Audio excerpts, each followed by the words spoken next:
사랑하는 성도 여러분, 오늘 우리는 말씀을 통해 우리 인생의 참된 가치와 소망이 어디에 있는지를 깊이 묵상하고자 합니다.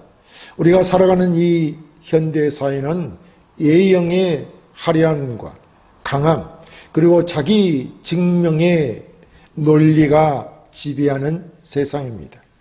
사람들은 더 단단하고 아름다운 그릇이 되기 위해 수만 가지 노력을 기울이며 조금이라도 금이 가거나 깨지면 인생이 실패한 것처럼 절망하곤 합니다. 그러나 오늘 성경은 우리에게 전혀 다른 역설적인 진리를 선포하고 있습니다. 우리 인생은 본질적으로 깨어지기 쉽고 비천한 질그릇과 같다는 사실입니다.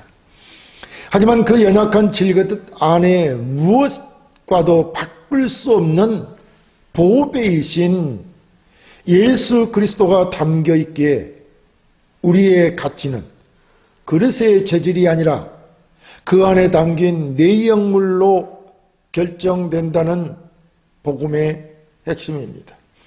오늘 이 말씀을 통해 환난과 고통의 현장 속에서도 우리를 포기하지 않으시는 하나님의 주권을 발견하기를 원합니다. 그리고 십자가의 죽으심과 부활의 능력이 우리의 삶에 어떻게 실제적인 승리가 되는지 확인하는 은혜의 시간이 되기를 주의 이름으로 축원합니다. 자, 첫째, 보배를 담은 질그릇의 역설입니다.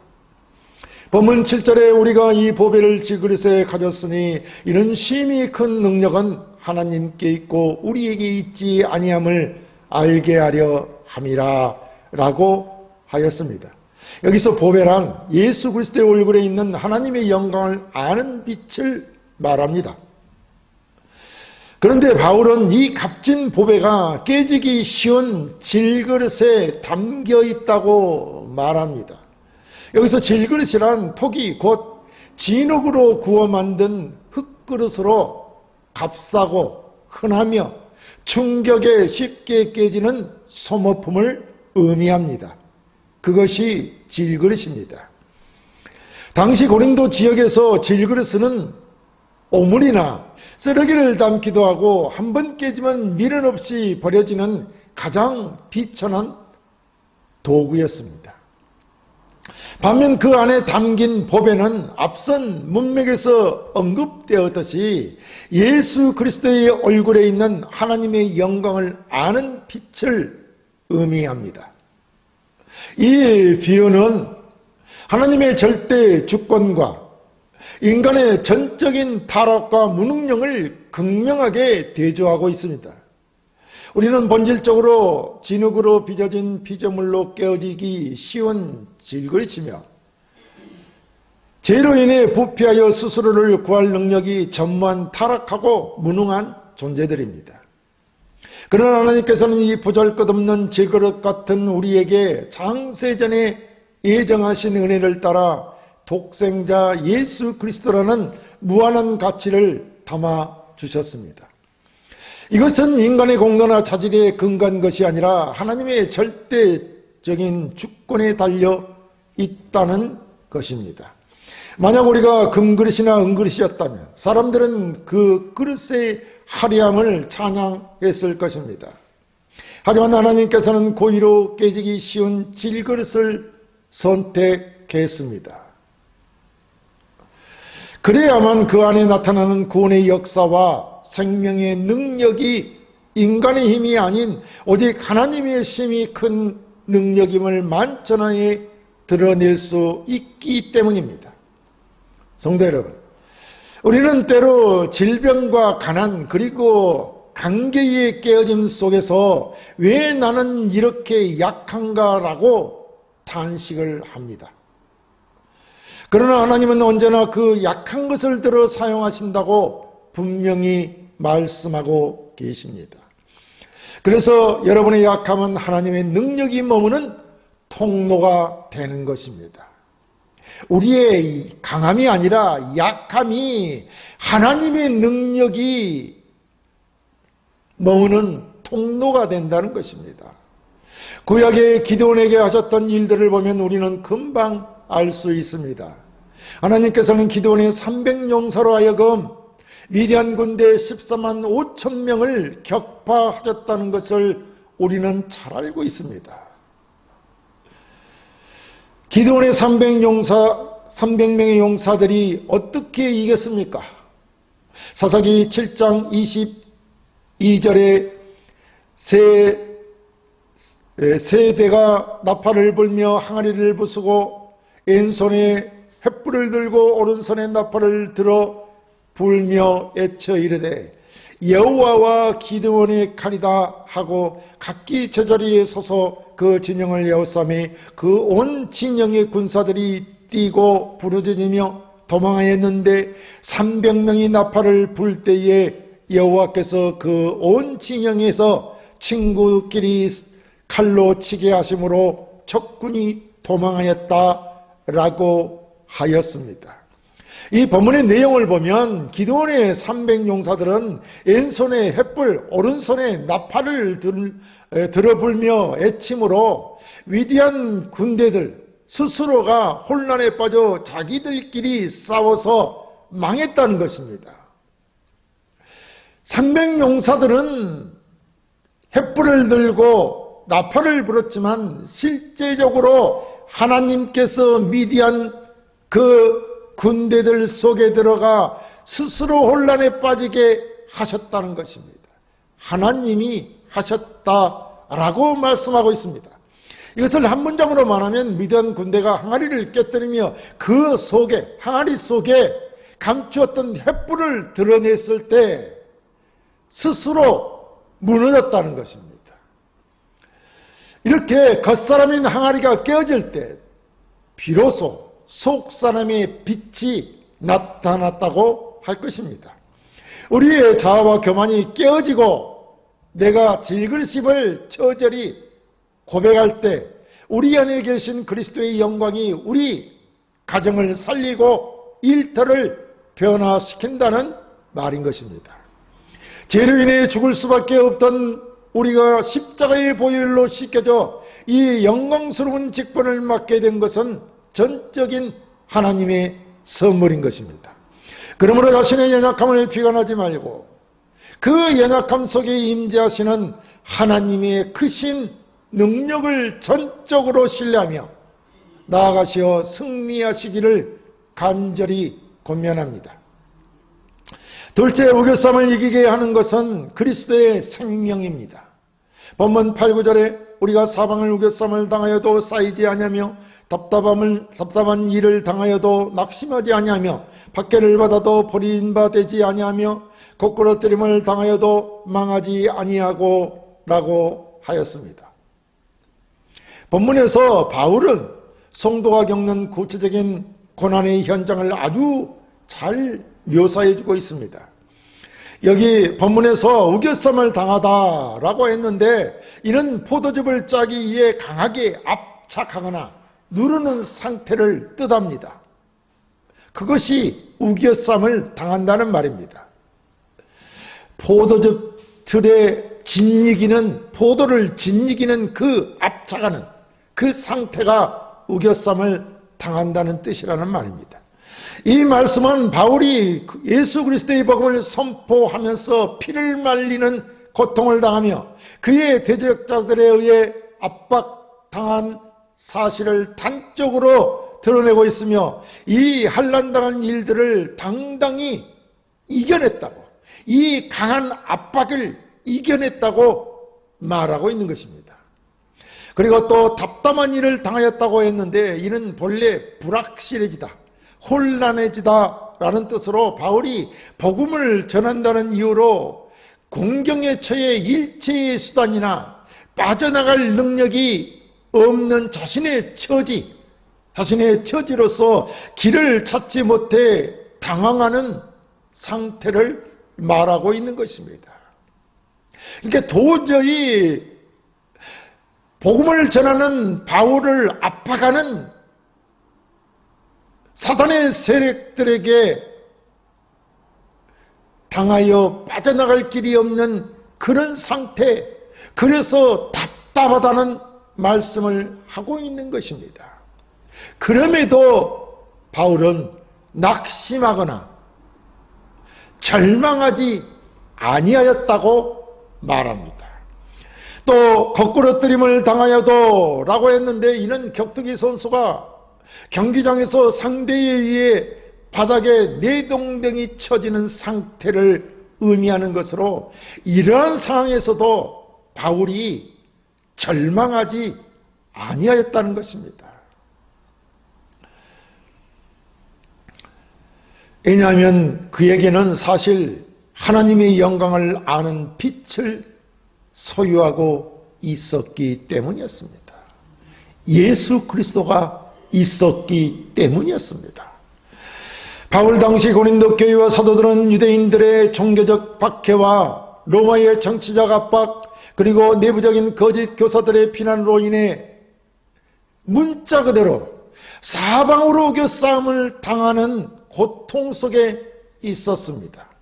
이런 상황을 신학에서는 성도가 이 땅을 살아갈 때 겪게 되는 그리스도의 고난에 참여함을 의미합니다.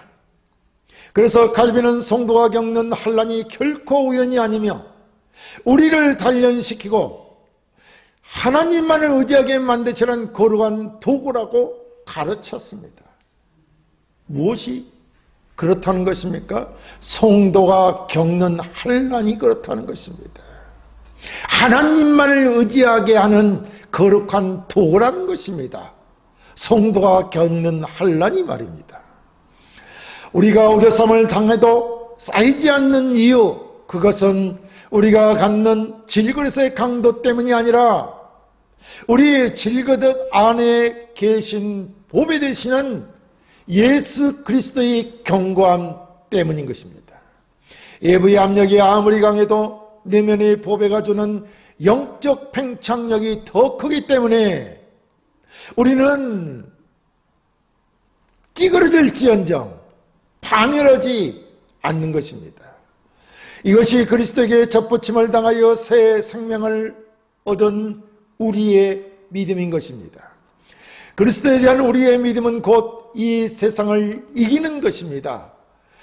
그래서 로마서 8장 37절에 이 모든 일에 우리를 사랑하시는 이로 말미암아 우리가 넉넉히 이기느니라 라고 말씀하셨고, 이 말씀이 곧 이루어진 것입니다.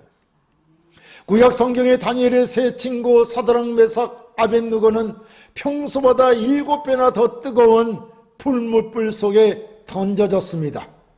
그때 그들은 거꾸러뜨림을 당한 것처럼 보였습니다. 곧 녹아 없어질 것처럼, 사라져버릴 것처럼 보였습니다. 그러나 성경은 그 불못불 속에 신의 아들과 같은 네 번째 존재가 함께 계셨다고 말합니다. 그가 누구겠습니까? 그가 바로 예수 그리스도신 것입니다. 이렇게 우리 주님께서 그 물 속에 그들과 함께 하심으로 그 불 속에서도 타지 않았던 것입니다. 이것은 그들의 의지가 강해서가 절대 아닙니다. 인간의 의지가 강해서가 아니라는 말입니다. 바로 하나님이 그곳에 있었기 때문입니다. 예수 그리스도가 함께하고 있었기 때문이라는 것입니다. 하나님의 임재가 그들을 덮었기 때문인 것입니다. 오늘날도 우리 믿는 자들의 삶에는 불쑥 이러한 일들이 찾아올 수 있습니다.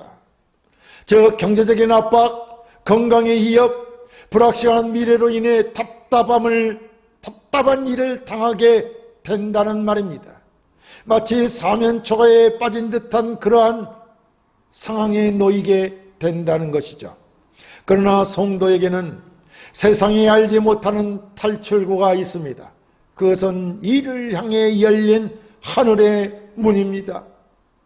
곧 우리가 가야 할 예수 그리스도, 우리의 주님이 계시기 때문입니다. 하나님께서는 결코 당신의 자녀들을 버리지 않으십니다. 그리스도의 십자가 대속이 완전하기에 그 피로 산 우리는 결코 망할 수 없는 존재가 되었습니다. 심판의 날에 우리가 정죄받지 않는 이유는 우리 대신 정죄를 받으신 예수 그리스도가 우리 안에 계시기 때문입니다. 그러므로 우리는 현실의 거센 파도에 집중하지 마시고 풍랑 속에서 배의 길을 잡고 계신 주님을 바라보아야 합니다. 혹시 지금 거꾸러뜨림을 당해 바닥에 누워 있습니까?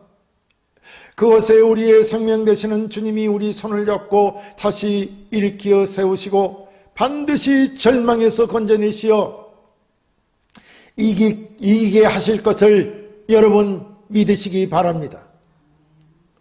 셋째, 죽음을 통과하여 나타나는 예수님의 부활입니다.